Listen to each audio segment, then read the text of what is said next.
भगवान बुद्ध ने अपने उपदेशों में 10 उपदेश बहुत खास बताया है, जिसमें से पहला है दूसरों का बुरा न करें।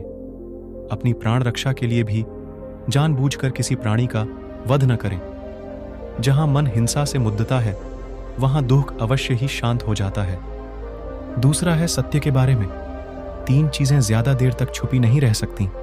वे हैं सूर्य, चंद्रमा और सत्य। जिस तरह सूर्य रोज प्रत्यक्ष दिखाई देता है, चंद्रमा भी दिखाई देता है, उसी तरह सत्य कभी ना कभी सामने आ ही जाता है। अतः असत्य को अपने आचरण में ना उतारें, उससे दूर रहने में ही मनुष्य की भलाई है। तीसरा है जीवन का उद्देश्य सही रखें। जीवन में किसी उद्देश्य या लक्ष्य तक पहुंचने से ज्यादा महत्वपूर्ण उस यात्रा को अच्छे से संपन्न करना होता है। चौथा है प्रेम का मार्ग अपनाएं। बुराई से बुराई कभी खत्म नहीं होती। घृणा को तो केवल प्रेम द्वारा ही समाप्त किया जा सकता है, यह एक अटूट सत्य है। पांचवा है खुद जैसा औरों को समझना। जैसे मैं हूं वैसे ही वे हैं, और जैसे वे हैं वैसा ही मैं हूं। इस प्रकार सबको अपने जैसा समझकर न किसी को मारें न मारने को प्रेरित करें। छठा है स्वयं पर विजय। जीवन में हजारों लड़ाइयां जीतने से अच्छा है कि तुम स्वयं पर विजय प्राप्त कर लो। फिर जीत हमेशा तुम्हारी होगी, इसे तुमसे कोई नहीं छीन सकता। सातवां है दूसरों को सुख दें। मनुष्य यह विचार किया करता है कि मुझे जीने की इच्छा है, मरने की नहीं। सुख की इच्छा है, दुख की नहीं।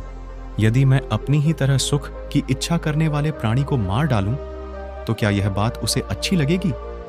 इसलिए मनुष्य को प्राणिघात से स्वयं तो विरत हो ही जाना चाहिए। उसे दूसरों को भी हिंसा से विरत कराने का प्रयत्न करना चाहिए।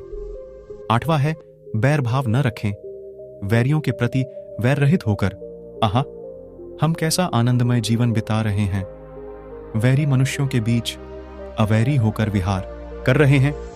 9वां है पशु हिंसा से बचें। पहले 3 ही रोग थे, इच्छा, क्षुधा और बुढ़ापा।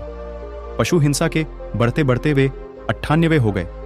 ये याजक, ये पुरोहित निर्दोष पशुओं का वध कराते हैं, धर्म का ध्वंस करते हैं।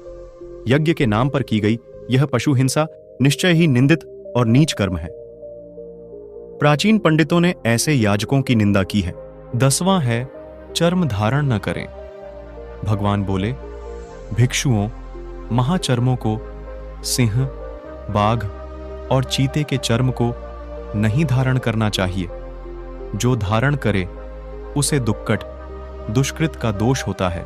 अगर आपको यह वीडियो पसंद आई हो तो वीडियो को लाइक, चैनल को सब्सक्राइब करें। धन्यवाद। नमो बुद्धाय।